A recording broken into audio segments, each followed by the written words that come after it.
abrindo aqui mais uma edição da FLI Araxá. Essa é a 10ª edição do Festival Literário de Araxá, Minas Gerais. E nós vamos falar nessa mesa de hoje sobre literatura, ética e subjetividade.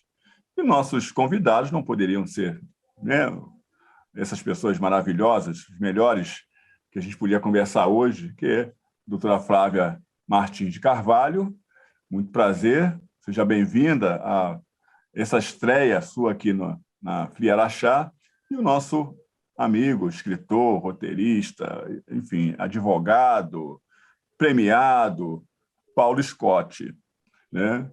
Bom, a FLI Araxá esse ano ela traz um tema bem relevante, né? Através da discussão com a Maria Firmina dos Reis, né? Que é uma romancista maranhense e que completa esse ano 200 anos de nascimento. Então, ela é a grande homenageada dessa FLI Araxá. A gente vai falar um pouco sobre escravidão, literatura, falar um pouco de independência, né? Porque também a independência do Brasil completa 200 anos, agora em 2022. Então, essas são as polarizações da FLI Araxá. E o nosso autor homenageado é o Itamar Vieira Júnior, né? Lá, nosso grande escritor de Torto Arado, de Minas Gerais. Bom, chega de conversa, porque o público está aí esperando nossas falas, nossos pensamentos, nossas reflexões. E eu gostaria, então, Flávia, que você fizesse a abertura, começasse se apresentando para o nosso público e até falasse um pouquinho já desse tema que eu disse aqui, literatura, ética e subjetividade, né? O que a gente pode esperar sobre esse tema hoje? Olá, Tom, muito obrigada pelo convite de estar aqui hoje. Para mim é uma grande honra, é a primeira vez que eu participo da FLI Araxá, mas já tenho acompanhado especialmente os eventos desse período pandêmico, né? Que nos colocou, esse período nos colocou aqui diante das câmeras, e se por um lado reduz o nosso contato pessoal, possibilitou, por exemplo, que eu pudesse acompanhar as últimas edições da FLI Araxá, porque, embora seja, e aí já me apresentando, sou uma juíza, né? Sou juíza do Tribunal de Justiça de São Paulo, atualmente atuo como juiz auxiliar no Supremo Tribunal Federal, no gabinete do ministro Luiz Roberto Barroso, mas sou uma pesquisadora e uma estudiosa da relação entre o direito e a literatura. Então, e eu acho muito mais divertido assistir eventos de literatura do que palestras do direito. Já antecipo isso. Não sei se serei convidada para palestrar em eventos do direito a partir dessa minha fala, mas eu tenho que ser sincera, eu prefiro muito mais acompanhar os eventos de literatura. Então, a FLI Araxá é um evento que eu tenho acompanhado nas últimas edições aí desse período pandêmico, na sua versão virtual. E estar aqui hoje também ao lado do Paulo, já participei de outros eventos com o Paulo, é sempre um prazer, a gente se diverte, né, Paulo, estando juntos. Para mim, hoje não é um compromisso, é uma oportunidade de troca, de diversão, de leveza, e é para mim uma honra realmente estar aqui hoje. A respeito desse nosso tema, né, literatura, ética e subjetividade, existem relações, aí uma vastidão de relações que a gente poderia explorar, mas eu acho que naquilo que me toca, que é a questão da construção da subjetividade das pessoas negras, eu acho que a literatura, ela de alguma maneira, ela precisa, e tem feito isso, não sei se Paulo vai concordar comigo, mas fazer um meia-culpa no sentido de admitir o quanto funcionou como um instrumento para a construção de um estereótipo racista das pessoas negras, né? E quando eu digo que a literatura precisa fazer essa meia-culpa, e vem fazendo através da literatura dos nossos autores mais recentes, autores e autoras negros e negras, mas também pessoas que estão escrevendo sobre a perspectiva negra de um outro lugar, né? Porque se a gente pega a literatura, a representação do negro na literatura, eu tenho um livro aqui na minha estante que fala da representação do negro na literatura, e os personagens são personagens estereotipados dentro daquilo que coloca a pessoa negra numa condição de subalternidade. Então, o negro ele é retratado como preguiçoso, como alguém que é um alcoólatra, né? Está sempre bêbado, é o personagem bêbado, é o personagem preguiçoso, é o personagem feio, né? É o personagem caricato no sentido de que destituído e desprovido de inteligência, ou manso, né? Eu estou trazendo aqui alguns dos estereótipos. Bandido também, né? Bandido, né? Bandido, né? Esqueci o bandido, claro. Bandido, né? Então, aquele personagem que começa numa narrativa que assusta numa rua, que você vê alguém que desperta medo. Quando você se aproxima, quem é esse indivíduo? É um personagem negro, né?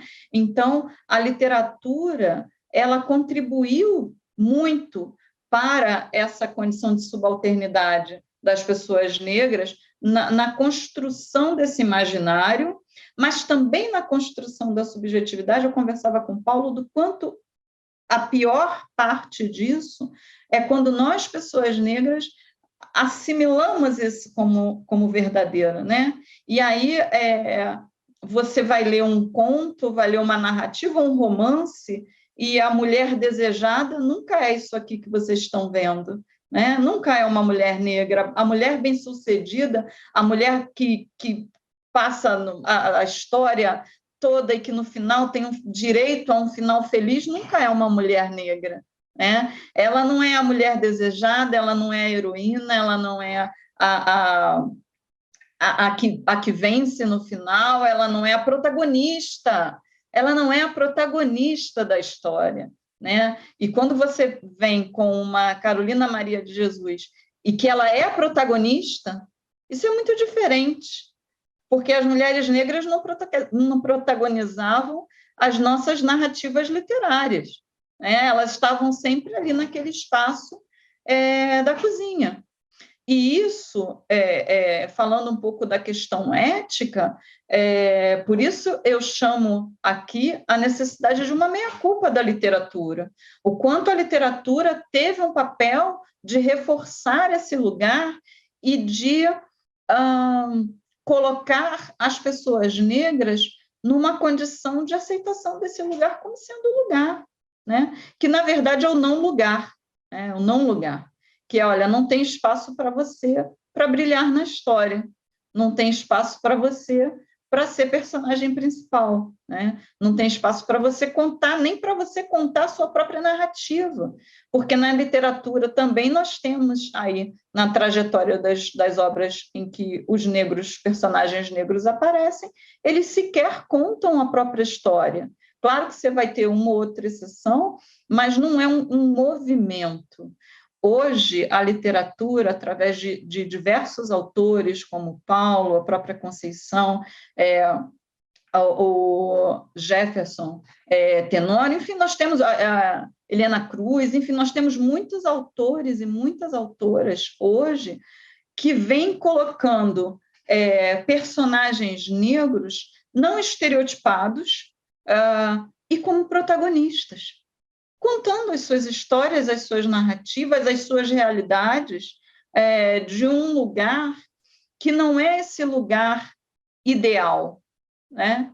Que também isso é importante. Eu acho que a literatura ela tem esse papel também de criar imaginários e possibilidades, mas de provocar um não ideal, né? Eu falei aqui do final feliz, porque justamente a gente acaba construindo, e acabou construindo através de contos ficcionais, a ideia de um final feliz. Qual é o final feliz?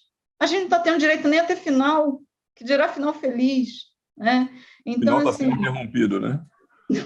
é Está sendo isso. interrompido, A né? gente não está tendo direito a ter final, porque as vidas são interrompidas. As vidas, foi perfeita a sua fala, Tom. As vidas negras são interrompidas. Então, se a gente não chega nem no final, que final feliz é esse que vai ser projetado, sabe? E eu acho que a literatura é isso, né? Quando a gente lê O Avesso da Pele, a gente pensa isso. Esse final foi interrompido. Esse fim não foi o fim. Aqui eu não tenho um final feliz, mas eu tenho que pensar sobre isso, porque isso aqui é a realidade e a vivência de muitas pessoas. Isso aqui são as nossas escrevivências, que a gente tem que pensar para que a gente possa construir uma subjetividade que não seja, e aí me vem aqui Lélia Gonzalez, que não seja patologicamente neurótica, esquizofrênica, sabe? Porque é isso que a gente tem hoje no Brasil, muito, né? Em grande medida. Eu acho que eu estou aqui me estendendo muito, vou deixar o Paulo falar e ver se ele concorda ou discorda com essas coisas todas que eu estou falando, mas eu acho que é isso, a gente tem um estereótipo construído, a gente tem 56% da nossa população de pessoas pretas e pardas, e a gente não se enxerga. E a gente começa a suspirar com finais felizes, almejando finais felizes, construídos no imagético, que a gente não vai alcançar. Porque nós não somos aqueles corpos, aquelas não são as nossas vidas, não há qualquer reflexão sobre a nossa realidade. E eu acho que é esse o grande papel que a literatura tem que fazer hoje, que vem fazendo muito bem através dos autores que estão trazendo essas outras narrativas, que é refletir sobre as nossas realidades. A literatura tem esse papel e esse potencial de provocar nossa reflexão. E a gente está podendo fazer isso agora de uma maneira que dói, porque é doloroso, né? Como a gente não está aqui nos limites da literatura brasileira, tão somente, mas, por exemplo, quando a gente lê O Olho Mais Azul, da Toni Morrison, é difícil para mim ler aquela narrativa. É doloroso ler aquela narrativa. E como ela se aproxima das nossas narrativas, né? Isso, porque o que é a narrativa? O que é aquela narrativa? É a narrativa de uma menina que cresce querendo algo que é absolutamente impossível para ela, que é ter olhos azuis, porque ela foi construída num padrão de beleza, de aceitação, porque o que ela quer, né, de ter olho azul, o que ela quer? Ser aceita. E isso nunca vai acontecer, porque ela vai buscar algo que não pode ser alcançado.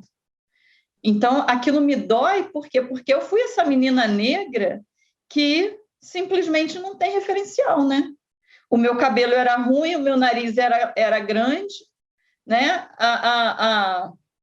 Eu me lembro de uma história que eu até os 11 anos, Paulo, juro, aqui é a última e eu vou passar. Vou deixar você lembrar essa história na próxima fala, viu? Porque... então tá. Então eu vou passar para o Paulo para ver o que o Paulo acha dessa coisa toda que eu estou falando, se ele concorda, se ele discorda, se ele acha que não é nada disso, muito pelo contrário. Ele tem responsabilidade, o Paulo Scott. Bom, acho que está legal. Acho que foi essa ideia toda aqui. Eu sou igual o Paulo, hein? Se bota aqui, eu vou. Acho que essa ideia toda, né? Acho que alimenta por aí, né? Não é isso, Paulo? Acho que é por aí, né? Essa fala da Flávia foi interessante em vários sentidos, né? Essa questão da construção do estereótipo, né? Do imagético do negro na sociedade brasileira, sobretudo, né? Essa questão da paleta de cor, né? Que é bem pujante até na tua obra mesmo, né? E aí já puxando a brasa para a tua sardinha. Bom, antes de tudo, obrigado pelo convite. Feliz demais de ter a mediação de um grande amigo.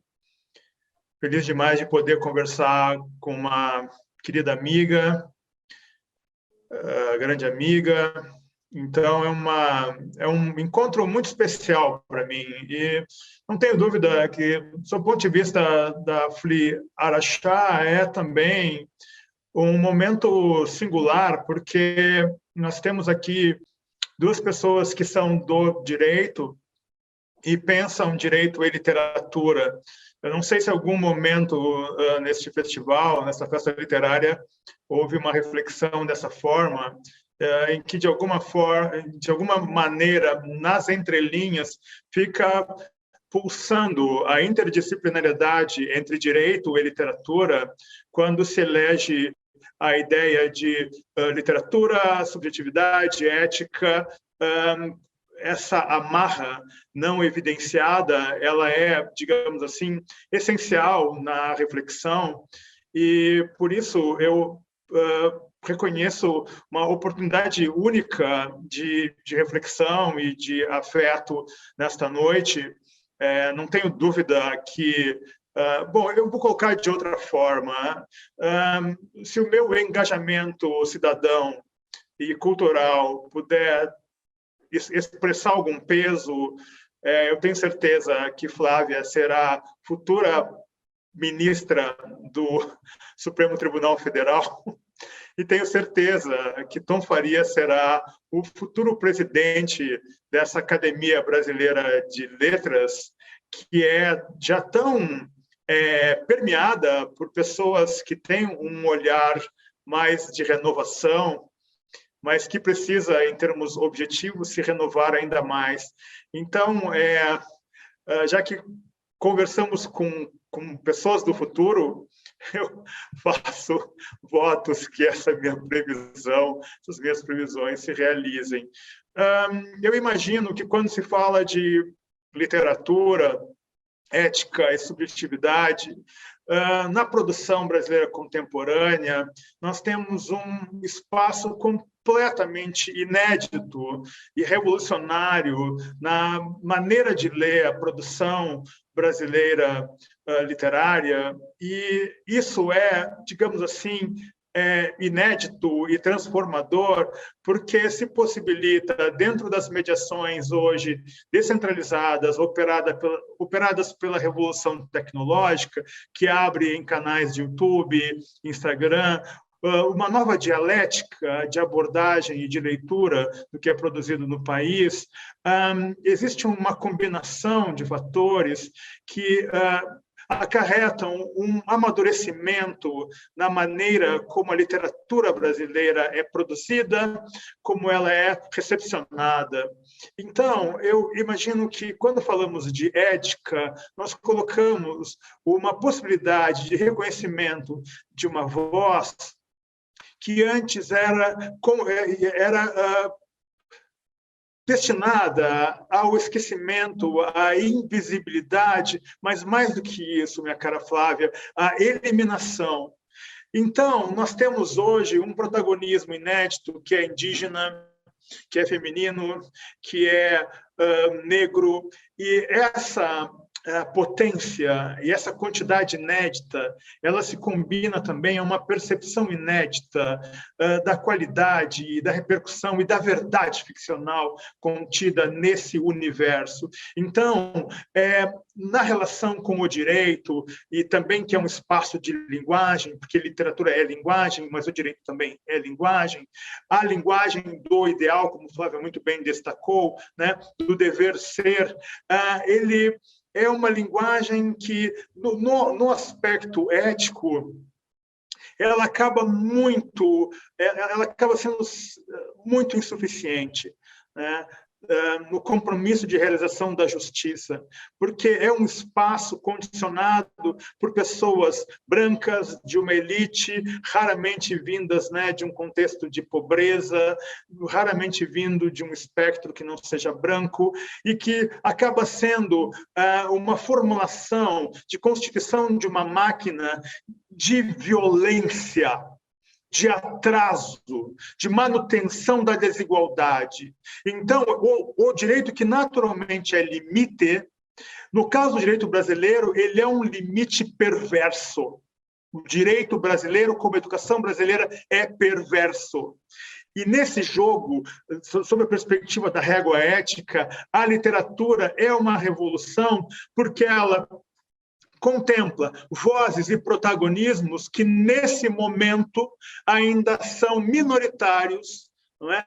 E ainda são negligenciados e ainda são, na medida do possível, eliminados desse espaço de poder político no país. Então, sob o ponto de vista ético, a literatura brasileira tem uma posição, tem um lugar, não só diante do direito, mas também da economia, da história, da geografia, muito importante, porque é arte. E arte é, digamos assim, uma presença, uma participação que projeta uma capacidade imagética de criação, de imaginação, como bem disse Flávia, que é um pouco, seria interessante Flávia falar um pouco sobre isso, que é o seu projeto de tese, né, do seu doutorado, que sensibiliza as pessoas. Evidentemente que quem não quer ser sensibilizado, né, quem sonha com um Brasil imperial no sentido das castas, né, da nobreza, da corte, né, da cristalização do olhar do dono de engenho, né, quem sonha com esse Brasil, né, essa pessoa nunca vai ser afetada, mas as pessoas que querem enxergar e não encontram no debate público uma expressão mais sólida e madura, né, dessa presença, desse protagonismo, eu tenho certeza que a literatura, sobretudo a literatura brasileira, eu devo falar daqui a alguns dias na Academia Brasileira sobre a literatura brasileira hoje. A literatura brasileira hoje, do meu ponto de vista, ela começa com Cidade de Deus, um romance de 97, e que, de alguma forma, né, do ponto de vista ético, é um valor incontornável. Do ponto de vista da subjetividade, a literatura brasileira contemporânea, que é negra, que é feminista, que é indígena, né, que é do espectro LGBTQIA+, ela explica e fortalece essa subjetividade brasileira, que é extremamente rica, e até 20 anos atrás, meu caro Tom Faria, né, era uma subjetividade completamente envolvida, né, por uma, digamos assim, presença branca, classe média, acadêmica, envolvida com questões existenciais muito particulares e eliminando toda a possibilidade de diálogo e a complexidade que se estabelece de um país majoritariamente negro, de um país não branco, de um país marcado por uma colonialidade opressiva, por um direito que funciona apenas para eliminar e sustentar a desigualdade.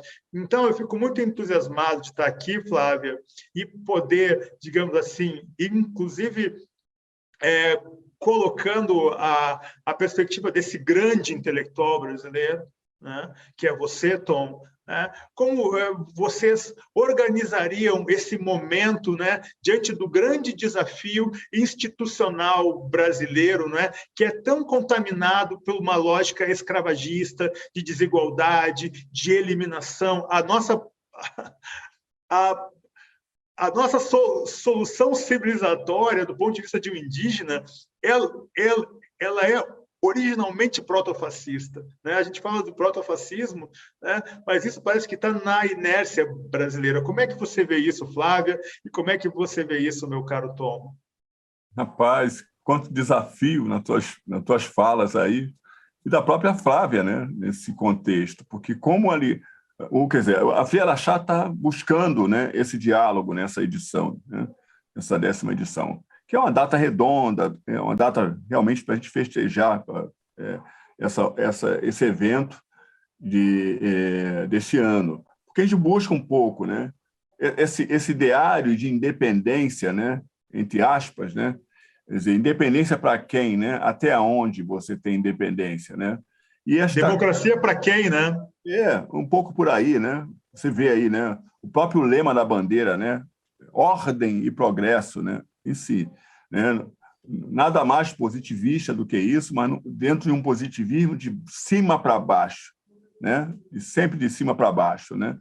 a própria ideia de independência também é uma ideia de cima para baixo. Como as coisas no Brasil vêm de cima para baixo, né? E aí a gente traz aí um discurso, um viés, que é o olhar da Firmina nesse contexto todo da história do Brasil.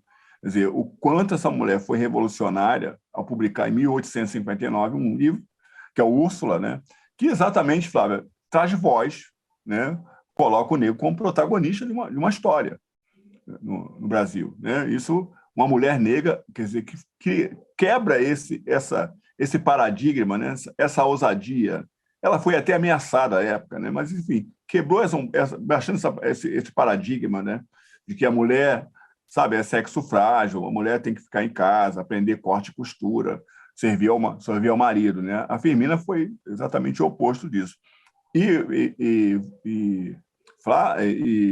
Scott e Flávia, essa ideia do direito com a literatura, ela é fantástica, porque você pega né, aquilo, toda essa verborragia que o direito traz, né, geralmente muito mal escrito, né, e geralmente numa atitude punitiva sempre, né, sobretudo quando se trata do negro, né? Ele é sempre punitivo, porque é um olhar colonizador olhando aquele que ele acha que ainda é descendente de escravos, né? Ele olha o sujeito negro como descendente de escravo, e aí tem vários estereótipos, né, que a Flávia já falou lá, feio, marginal, sabe? Enfim, né? Então tem vários. Então o direito perpassa isso, por isso o encarceramento em massa da população negra, não só aqui no Brasil, mas em outros países, como nos Estados Unidos, por exemplo. Então, Flávio, eu acho que é um pouco por aí, né? Como é possível dar um passo, dar um olhar diferente quando a gente traz a literatura dentro desse contexto, né? Vamos dizer, que aqui falando da Djamila aqui, Djamila Ribeiro, né? Que é esse lugar de fala, não só o lugar de fala da mulher, mas o lugar de fala de uma literatura de autoria negra no Brasil. Seria um pouco por aí? Então, sim, eu estava pensando várias coisas aqui a respeito dessa relação, porque o direito ele é normativista, né? O direito ele é binário, ele é sim ou não, ele quer segurança jurídica. O direito existe para dar segurança jurídica. E nisso aqui um grande conflito com a literatura, porque a literatura é a amplitude de possibilidades. A literatura pode tudo, pode ser qualquer coisa, né? Você viu o Paulo aí já escrevendo um personagem dizendo que eu vou para o Supremo, é o que isso? Realismo fantástico, com certeza.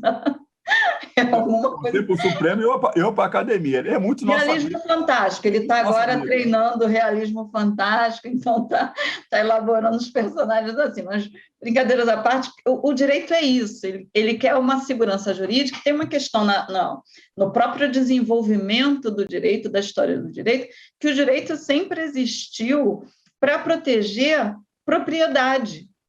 O direito não surge e não se mantém para proteger pessoas. O direito existe para proteger propriedade. E pessoas negras, nesse contexto, eram propriedade de alguém, né? Eram coisa, propriedade de alguém. Então, o direito vai servir para garantir a manutenção dessa propriedade, que é o escravo, a um senhor, né? E é muito recente na nossa história essa mudança de paradigma do negro não mais como propriedade, e mais recente ainda na nossa história, essa mudança do direito como um garantidor de tutela à pessoa. Porque a dignidade da pessoa humana, ela vai surgir na nossa Constituição de 88 como um valor, como a nossa Constituição de 88 é uma Constituição para garantir a pessoa. E mesmo o direito de propriedade, que a propriedade continua, obviamente, sendo garantida na nossa Constituição, a propriedade na nossa Constituição, ela deve atender, está lá escrito, a um fim social. Ou seja, você pode ter propriedade, mas você tem que garantir um fim social. Ou seja, a pessoa ela ganha uma prevalência no texto constitucional em relação à propriedade. Então, é um outro giro, é um outro olhar. E a literatura, ela pode ser essa ferramenta, e é aí que a minha pesquisa de doutorado me auxilia, e eu espero que possa auxiliar os operadores do direito, a dizer, olha, a gente precisa virar esse olhar para enxergar as pessoas no direito.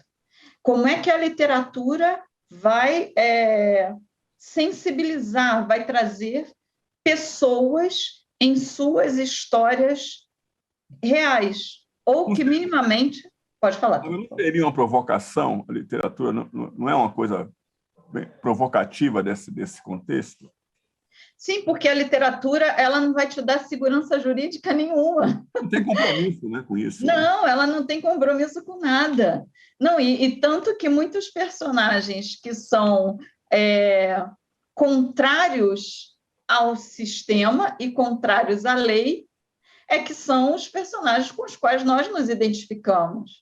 A gente torce para o bandido, a gente quer que aquele que é todo torto se dê bem, né? A gente quer ver aquela história ali contada de uma outra perspectiva e torcer para o personagem que tem a sua justificativa.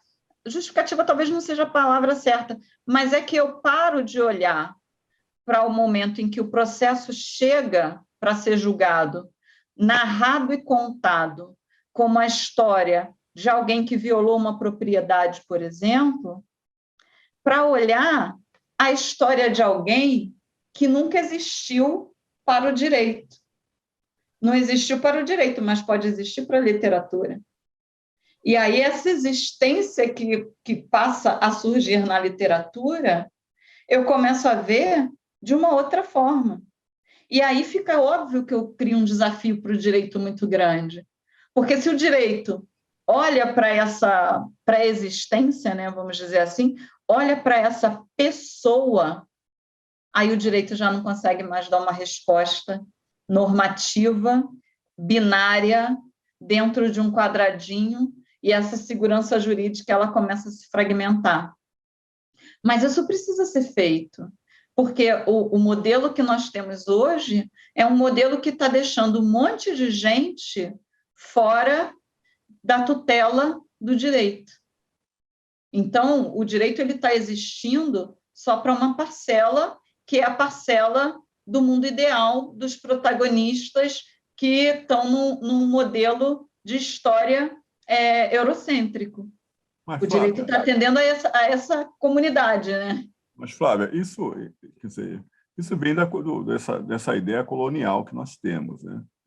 Ou seja, a educação ela é a formar elites para comandar o país. Quer dizer, a população negra, que ficou mais de 350 anos escravizada no país, ela está fora de qualquer contexto. Quer dizer, o acesso à educação se vem a partir dos anos 30, o acesso à educação no país, né? Quer dizer, quando se dá o start e os negros começam a acessar a educação. Então, acho que perpassa um pouco por aí a sua fala, mas assim, tem uma coisa assim, constitucional do país. O país é dividido mesmo entre aqueles que mandam e aqueles que obedecem. E em toda a história do Brasil, sempre os que mandam são minorias. É um quantitativo bem menor. E, geralmente, são homens, né? Esses os que mandam, né? E aqueles que obedecem estão dentro de um grupo completamente misturados, né? Mas que são aqueles que, desde a Constituição do país, né? Ou seja, desde de 1500, vêm sendo subalternizados, vêm sendo ofendidos. Então, não mudou isto no século XXI. É isso mesmo, Paulo Scott? Bela questão, Tom. Imagino, nessa perspectiva tão trágica, a literatura ela tem um delírio, sabe, Tom, necessário, que ela capta uma dimensão empática, de empatia, de conseguir se colocar no lugar da outra pessoa, que o direito, sobretudo no seu aspecto técnico, né, na sua inércia técnica, não admite. Então, eu imagino que uma mediação entre essas duas linguagens, a partir dessa perspectiva que Flávia coloca, que é uma perspectiva brilhante, também é uma possibilidade, abre, né, uma chave de sensibilização, sabe, de diálogo, de perspectiva dialética, de mediação, do que efetivamente nós conseguimos enxergar enquanto pessoas que se colocam no engajamento de construir uma sociedade justa, feliz, igualitária. A arte, de alguma forma, ela antecipa uma série de diálogos e tragédias, mas ela também é uma lente que ela revela uma intimidade que não é atingida, né, nessa rotina tão opressora de acomodamento, como já foi dito por vocês dois, da ordem. Né? Ordem e progresso, como foi muito bem dito pela Flávia, né? Ordem é proteger o patrimônio. Eu desconheço uma polícia efetivamente tão protofascista quanto a polícia de São Paulo, militar de São Paulo, porque é uma polícia organizada, é uma polícia que opera sobre uma lógica muito determinada, que é proteger o patrimônio no estado mais rico do país, numa das cidades mais ricas do mundo. Então, quando você analisa a partir das narrativas ficcionais, constituindo uma verdade única, uma potência única, por exemplo, como acontece na obra do Ferrez, né? Toda essa dimensão trágica, o afeto e o impacto num policial, sabe, é um impacto diferenciado. Claro, se essa pessoa estiver aberta para isso, né? Para um promotor de justiça, para uma juíza, para um juiz que vem de uma faixa da sociedade que não teve possibilidade de sentir a dor, né, que um corpo negro sofre, que uma pessoa pobre, independente da cor, sofre, que uma pessoa trans sofre, que uma mulher sofre. Né? Então, me parece que essa é a magia.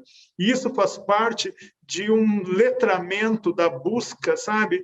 De um letramento encantador que precisa ser perseguido por todos nós, porque o Brasil, ele se desconhece. E é incrível, não é, Tom? Você que tem de cabeça, né, todo esse mapa da produção literária, né, das vozes negras, como as respostas já estão lá, não é, Tom? Falta o afastamento dessa negligência, né? E a capacidade de enfrentar toda essa riqueza, toda essa potência que nos faz únicos. Eu ia te pedir você para fechar sua reflexão, fazendo uma pergunta que depois eu quero que a Flávia emende nela, se possível, que é essa fronteira entre ética e subjetividade, dentro desse contexto que a gente está falando, entendeu? E aí depois eu peço para a Flávia continuar, aí pegar o teu gancho e seguir. Querido amigo, agora você abriu as portas do inferno, porque a minha tese, o meu projeto de tese para o doutorado é justamente, né, a ética da violência na literatura brasileira contemporânea. E, evidentemente, quando eu falo de ética da violência, eu falo, né, de um contexto que está subvertido, porque você parte de uma premissa, digamos assim, ou melhor, eu parto de uma premissa que, num país, digamos assim, desgraçado como o nosso, que desgraça corpos, pessoas, sonhos, imaginações, prevalece uma moralidade sobre o que deveria ser uma ética.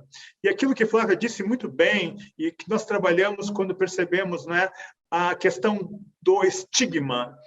Você é estigmatizado, então você é rotulado de mal, você é rotulado de defeituoso, você é rotulado de criminoso. Então, essa esse projeto civilizatório que impõe a moralidade do invasor europeu, né, à custa de corpos negros e pobres, etc., indígenas, é a prevalência de uma moralidade que quer ocupar o lugar da ética. Então, nós temos uma subjetividade, ou um plano de subjetividades adoecido, que sequer, diferente de outros países da América Latina, meu caro amigo, você sabe muito bem, e da África, e você sabe muito bem porque morou na África, não é? Sequer consegue perceber a sua tragédia. Nós funcionamos dentro de uma normalidade completamente patológica, adoecida, e nós sequer percebemos o nosso estigma. É claro que eu falando aqui, né, do meu privilégio de pele clara, mesmo sendo um homem negro, né, tendo a pele clara, eu tenho, digamos assim, dentro da ótica do colorismo, uma dimensão menor dessa tragédia. Mas se você se engaja na arte, na literatura, no debate público franco, que não acontece no Brasil, e essa é a nossa tragédia, você avança na compreensão do outro, né? Você consegue estabelecer essa tensão rica da democracia, que é justamente a presença que é negada aos indígenas, a presença que é negada às mulheres, a presença que é negada às pessoas trans e às pessoas negras. Então, quer dizer, está tudo errado nesse contexto. Então, essa subjetividade é uma subjetividade que é um plano de subjetividades que não aconteceu, mas que, efetivamente, neste momento tão maluco e violento do nosso país, não é? Se desencadeia dentro de, sei lá, Tom, protagonismos inesperados, tá? Do ponto de vista dessa elite branca, esse 1% aí que domina o país. E eu acho que um Brasil diferente está programado aí nesse caminho. É isso, Flávia? Eu estava pensando aqui sobre a fala do Paulo e sobre o que você falou até anteriormente, né? Desse nosso momento do país. Eu acho que o país vive um momento da ODS, sabe? Decisivo. Ame ou deixe, né? Mas assim, ou é ladeira abaixo irrecuperavelmente, e não tem jeito, e a gente vai para um buraco que não tem como salvar, não tem, sabe? Ou se para salvar vão mais uns 50, 100 anos, ou a gente, sabe, arremete. E vamos lá, minha gente, vamos subir, vamos recuperar. Mesmo sem combustível, né? Porque... Arremete sem combustíveis e tudo, né? Ainda tem. Mas vamos, pelo menos vamos tentar. Porque, e pegando um gancho nessa fala do Paulo, porque a nossa lente, a nossa não, mas a lente que está posta como sendo a lente da moralidade é uma lente completamente torcida. A lente que está sendo posta como sendo a lente ética é uma lente completamente distorcida. Então, você tem hoje uma defesa da moral e de bons costumes que é absolutamente imoral, né? Que é absolutamente indefensável. E estão vendendo isso como sendo a ética, os padrões éticos de moral, de bons costumes, porque é uma lógica de dominação, né? E é uma lógica de manutenção de privilégio. E o direito, infelizmente, opera nessa lógica, porque o direito assegura o status quo. O direito, ele pode ser um instrumento de transformação social? Pode, eu acredito nisso, é por isso que eu estou aqui, é por isso que eu trabalho com direito ainda. Mas o direito, ele também é uma ferramenta de manutenção, sabe? Mudar para que nada mude. Então, o direito faz isso, ele opera desse jeito. E operando desse jeito, a gente cria leis, institucionaliza ferramentas para garantir que as coisas permaneçam como estão. E é aí que entra a literatura para dizer, olha, tem um campo vastíssimo de possibilidades. Tem um monte de coisas que podem ser pensadas. Tem inúmeras outras soluções. Tem várias outras potencialidades. Tem existências tem modelos de existências muito diferentes desses modelos e dessas lógicas. A lógica quilombola, por exemplo, a lógica das aldeias indígenas é uma lógica muito diferente em termos do que é moral, do que são bons costumes e do que é a propriedade. A propriedade é coletiva. O sentimento de propriedade numa aldeia indígena ou num quilombo é de coletividade. Então, qual é essa moral que a gente está trazendo? Qual é essa moral que a gente está vendendo? Por isso eu digo, eu acho que o momento que nós estamos vivendo é um momento de ruptura. E a literatura ajuda muito nesse momento, a nossa literatura ajuda muito nesse momento, porque a literatura contemporânea está vindo pesada, ela está vindo forte no questionamento daqueles que nunca estiveram no cenário. Então, hoje a gente está tendo, como o Paulo falou, a gente tem gente preta, a gente tem mulher, a gente tem trans, a gente tem outros corpos que foram invisibilizados por uma cultura eurocêntrica. A gente está trazendo essas vozes e está sacudindo e está dizendo, olha, eu não aceito que seja assim, esse sistema binário a gente não vai acatar, não, a gente vai fazer de um outro jeito. Que jeito é esse? Eu não sei, porque eu confesso que eu estou preocupada com o nosso cenário e eu não vejo... Eu olho para frente, eu queria dormir hoje e acordar em 2023, sabe? Para ver o que... Aí talvez eu queira voltar a dormir, não sei.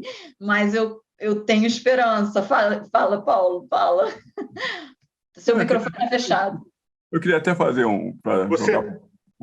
Desculpa. Não, que essa questão, né, do campo do direito e do campo dos deveres, né? Quer dizer, como a literatura subverte isto, né? Porque a literatura contemporânea, sobretudo, Paulo está falando aí do clássico do Paulo Lins, né? Cidade de Deus, enfim, né? Mas assim, o quanto a literatura subverte e muda essa lógica dos deveres e do direito, né? Ou seja, aqueles que a lógica diria que só tem deveres a cumprir, obedecer, né? Enfim, tudo mais, a literatura muda isso completamente. Ou seja, quando você fala é um personagem negro, ele assume o papel de protagonista, enquanto na sociedade é o oposto. Mas na literatura vai ter que ser assim. Essa literatura,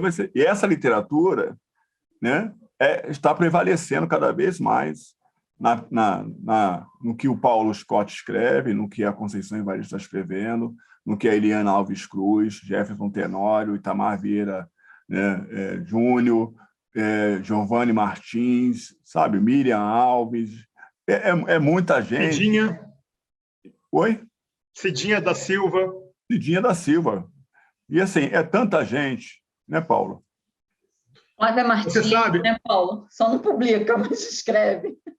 Vocês sabem que essa questão é muito importante da ética e da moralidade. Bom, é importante deixar demarcado aqui que todo moralismo ele é canalha, né? Ele serve sempre a um desvio de finalidade, digamos assim. E no caso brasileiro, eu fui a Portugal agora nesse ano e eu participei de um evento e depois eu tive a oportunidade, num espaço mais amplo, de conversar com uma grande editora portuguesa e ela estava me contando que ela frequenta um restaurante que alguns brasileiros vão nesse restaurante e é incrível, ela dizia, porque são pessoas claramente de direita e eventualmente de extrema direita e elas são casais jovens e são casais acompanhados de suas empregadas, né, das cuidadoras dos seus filhos, que foram para Portugal também, viajaram do Brasil para Portugal para cuidar os filhos desses casais jovens. Então, você vê aquela cena de casais jovens em restaurante em Lisboa, e as pessoas ali com as suas empregadas cuidando dos seus filhos, e ela me perguntava assim, mas Paulo, eles são jovens, por que eles não cuidam dos próprios filhos? E ela disse que seguidamente ela escapa, seguidamente não, mas houve uma vez em que ela escutou, enfim, de um casal desses, né, toda uma pregação moral e sobre o Brasil está perdendo a sua ordem, né, o que tinha de melhor, essa coisa de família, tradição, propriedade, Brasil paralelo, enfim, essa invenção que nunca deixa de ser replicada. E o que eu imagino, sobretudo voltando então à Cidade de Deus, é que nós sinalizamos com protagonismo, isso é muito forte na obra do Ferrez também, mas Conceição, Evaristo, Pôncia, Vicêncio, enfim, você percebe que uma intimidade, sabe, e um desdobramento dessa subjetividade, ele, passado esse período, sabe, dos ecos da ditadura militar, que começa nos anos 90, na segunda metade dos anos 90, você vê a literatura brasileira escrita hoje por pessoas indígenas, brancas, mulheres, homens, pessoas negras, pessoas trans, enfim, calcadas e realizadas a partir, sabe, de um destemor, de uma convicção e de uma autoestima que inexistia nos anos 80. Né? Você vê que os grandes autores dos anos 80 eram pessoas formadas antes do regime militar.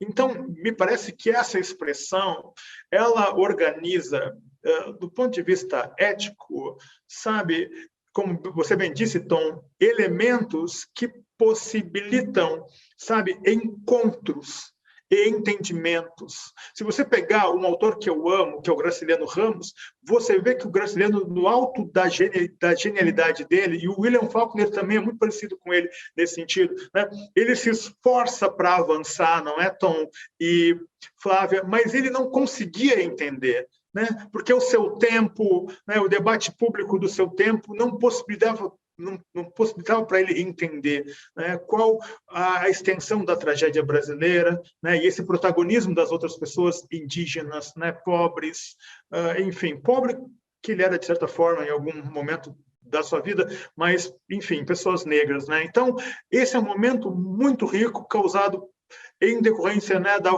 ocupação de mentes e corpos negros indígenas no espaço acadêmico, universitário, forjando uma maturidade que não tinha acontecido.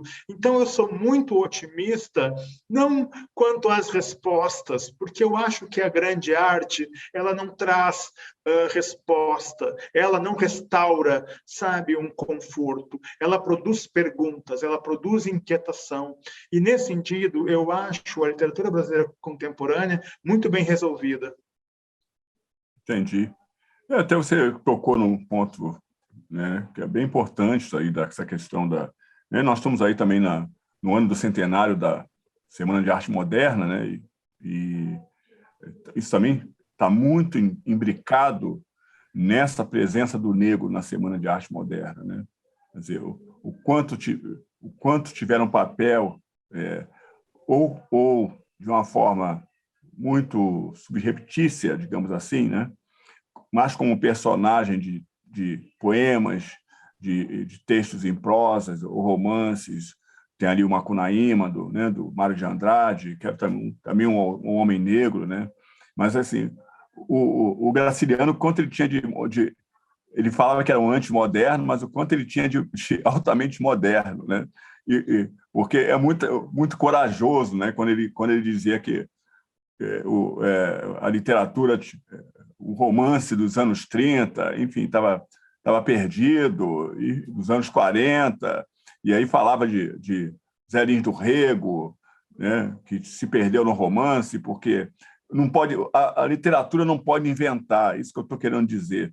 Então, o Graciliano falava sobre isso, né? Quando você fala de alguma coisa que você não conhece, vai dar ruim, né? Então, toda vez que os autores, que eram grandes autores, como Zé Lins do Rego, Jorge Amado, Raquel de Queiroz, enfim, para citar alguns deles aqui, saíam do tema deles, né? Que era o tema do Nordeste, obviamente, né? E queriam entrar num tema que não tinha nada a ver com a vivência deles, com o olhar deles. Então, ele fala de Usina, do Zerinho do Rego, né?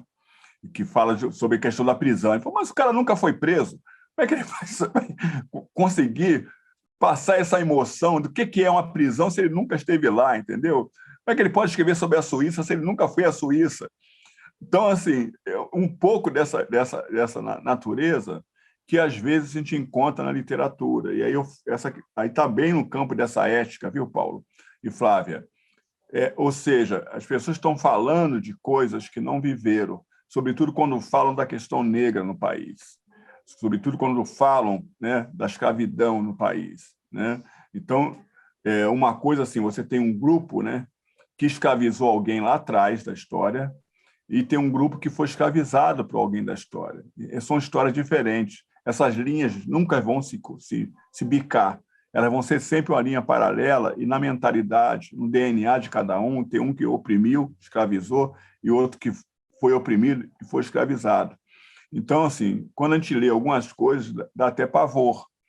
Ou algumas análises que já foram aí amplamente debatidas na imprensa, né, de pessoas falando da questão do movimento negro, do negro que oprime o branco, enfim, essas loucuras todas aí nesse sentido. Mas Flávia está ali atenta para falar alguma coisa, Flávia, para a gente poder também já ir aqui dando um pouco do encerramento da nossa atividade. Eu acho que a sua colocação é perfeita. As pessoas... nós enxergamos o mundo a partir do nosso lugar no mundo. Não tem como ser diferente. É do lugar que a gente está que a gente olha esse mundo que está aí, né? Então, é natural que a gente tenha diferentes perspectivas, porque as pessoas estão posicionadas no mundo em lugares diferentes. E eu acho que o problema não é esse. O problema é achar que só existe a minha visão do meu lugar no mundo. Quando tem gente posicionada em infinitos lugares do mundo, entendeu? Então, eu acho que é esse o problema.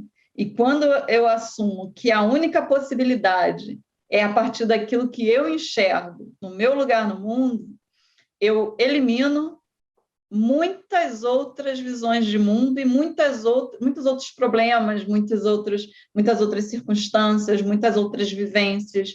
E é por isso que nessa minha pesquisa, né, de Direito e Literatura, eu venho falar da produção de saber jurídico através da literatura. Por quê? Porque esse lugar em que a magistratura se encontra, e eu falo, né, porque estou dentro desse corpo, que é a magistratura, é um lugar formado por pessoas majoritariamente brancas, mais de 80% da magistratura é autodeclarada branca, e masculina, porque quase 70% da nossa magistratura é de homens. Então, são homens brancos, eles vão enxergar o mundo desse lugar no mundo, e eu não posso esperar diferente disso. É desse lugar que eles vão enxergar. Só que a literatura oferece para eles outras visões, outras posições, outros lugares, para que eles possam compor uma imaginação ampliada sobre o que é o mundo, que é algo que a gente nunca vai ter, porque é muito maior do que a nossa capacidade de compreender. Mas é preciso, e como Paulo colocou em vários momentos, é preciso querer conhecer o mundo do outro. E eu acho que um dos grandes problemas do Brasil hoje é que ninguém está muito afim de conhecer o mundo de ninguém. Basta o meu mundo, que é a minha verdade e que eu entendo que é universal. E com isso eu me fecho nisso aqui e aí eu mato a literatura, porque aí não tem possibilidade de outras existências e outras vivências. Então, eu acho que é um pouco isso, e a literatura é o que vai nos salvar. Já falei isso para o Paulo em outros momentos. A literatura é o que vai salvar essa nossa existência. Fez me lembrar agora Lima Barreto, viu? Queimei meus navios por essa tal de literatura, né? Lima Barreto, né? Paulo? Sabe que eu penso que os navios estão sempre queimando, não é? Essa ilusão que se diz, eu dei o meu tempo, a minha vida para a arte, né? Meu caro, a vida está sempre escorrendo, né? Mas é perfeito, grande Lima, né? É isso. Quer dizer, a fala da Flávia me remeteu também, quando ela fala da questão do direito, né, desse lugar, né, desse olhar. O direito, quer dizer, os fazedores de direitos, né, os praticantes de direitos, eles só têm um olhar sobre uma população subalternizada. E esta população subalternizada é uma população negra, né, na sua maioria. Haja visto que, né, a população carcerária toda é majoritariamente negra, aqui e em várias partes do mundo. Então, quando né, esse homem do direito está ali, está defendendo alguma coisa contra aquele que está lá sendo a ser julgado, né? Ou seja, ele está defendendo algo dentro de uma visão branca da sociedade brasileira. Ele não está defendendo ali a sociedade brasileira, ele está defendendo uma parte apenas da sociedade brasileira, né? Então, esse é um contexto. E isso me remeteu lá ao Luiz Gama, quando subvertia o julgamento, trazendo a perspectiva do olhar do escravizado para o tribunal, né? Ou seja, todo negro que matar o seu senhor vai ser por legítima defesa, né? Nunca por uma situação de crime, de assassinato, né? Ou seja, é por legítima defesa. O cara está escravizado, está oprimido. Muitas vezes está escravizado ilegalmente, e submetido à lei do Estado. Ou seja, o Estado de Direito é uma lei que martela na cabeça do sujeito, amarra o sujeito, acorrenta o sujeito. Ele não tem condições de dizer que está certo ou está errado. O Estado de Direito diz que ele está errado, né? Então, acho que é um pouco por aí a nossa conversa aqui, essas nossas elucubrações todas que a gente está fazendo aqui sobre direito, literatura, enfim, né? E aí o direito, porque vocês puxaram muito para o direito também, mas foi muito, muito interessante, né? Que são dois advogados, duas pessoas da área do direito, mas eu acho que a literatura ela precisa ter esse casamento, né? Ou seja, ela não pode ser uma coisa simplesmente como apenas um divertimento. Ela tem uma função social, pode transformar a sociedade, né? Ou seja, Carolina Maria de Jesus já dizia, né? Quem tem um livro tem um rumo, né? Tem uma bússola, tem um norte, tem um companheiro. Então, é mais ou menos uma ideia generalizada da Carolina Maria de Jesus com relação ao livro e à leitura, né? Ela está falando de algo que possibilita ela ter poder. Então, o livro dá poder nesse sentido, né? Acho que é um pouco por aí. Bom, eu queria que vocês aí dessem, sei lá, uma mensagem, um recado, dessem algumas palavras finais para a gente poder encerrar essa belíssima mesa aqui da nossa 10ª FLI Araxá. Enfim, doutora Flávia. Bom, eu quero agradecer, como disse no início, para mim não é um compromisso, para mim é uma oportunidade maravilhosa de estar entre amigos e me divertir muito. Então, foi excelente para mim poder estar aqui. Eu acho que a minha mensagem eu já antecipei, de que eu acredito que a literatura vai salvar o mundo. Se existe uma salvação, quem vai apontar esse caminho é a literatura, que é o que nos abre possibilidades, é o que nos faz pensar hipóteses, é o que amplia a nossa visão de mundo. A literatura é capaz de nos alavancar nesse sentido, e acho que a literatura que está aí hoje é uma literatura que não só vai salvar o mundo, mas vai fazer com que esse mundo exista de uma maneira melhor, porque vai ser um mundo mais plural, mais diverso, com mais vozes e com isso, um lugar bem melhor de se viver, com menos desigualdade, com mais oportunidade, com mais justiça. Eu acho que é isso. Paulo? Eu acho que esse é um encontro único. Foi muito bom poder encontrar vocês. Imagino que o diálogo é sempre o farol. Encontros como esse me alimentam. Já consumia gravações disponibilizadas na internet. Agora que os festivais têm essa interface audiovisual, fica gravado. Tem uma potência muito grande nessas falas, nesses encontros, nessas reflexões. Eu acredito no poder da leitura. Conseguir se colocar no lugar do outro, como diz o Todorov, é algo próprio da literatura que outras artes expressam, mas não com essa potência.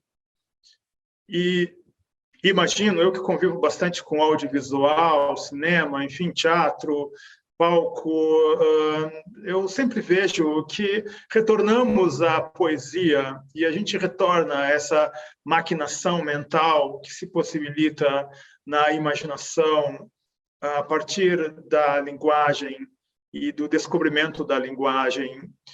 O direito, ele não é o preceito, né, Flávia? O direito é a interpretação, é o que se descobre na leitura do preceito e se descobre no debate, e se descobre no diálogo, e se descobre no engajamento ético, como dizia o Spinoza na sua obra, em busca da felicidade. Existe uma quantidade preocupante de pessoas nas instituições que não querem saber da felicidade, nem da do outro e nem da sua própria. Porque se você não quer a felicidade do outro, você não quer a felicidade para você. E eu imagino que a arte ela é uma janela que explica para essas pessoas o quanto elas estão erradas, o quanto elas estão equivocadas, o quanto elas estão cegas. Então, como bem disse Tom, parafraseando a Carolina, enquanto houver a leitura e a literatura, haverá rumos. Maravilha. Bom, a gente chegou no final dessa mesa aqui da FLI Araxá, com essas pessoas maravilhosas, que além de amigas, né, são, enfim, pessoas que têm um pensamento aclarado sobre essa situação. A gente pode aqui falar não só do direito, da literatura, da questão ética, enfim. Eu acho que o Brasil está precisando desse tipo de diálogo, né? E diálogos francos, diálogos abertos, sem medo de se posicionar diante de todos nós. Então, eu espero que vocês tenham gostado bastante. Acompanhem a programação da FLI Araxá nas nossas redes sociais. E, mais uma vez, agradecendo Flávia Martins por estar aqui conosco. Espero que você comece a pegar sua carteirinha de sócia da FLI Araxá e volte outras vezes aqui para estar conosco. E Paulo Scott, um abraço imenso para você, um abraço aqui deixado pelo Afonso Borges, para vocês dois, né? E até a próxima mesa da FLI Araxá. Muito obrigado a todos. Abraço.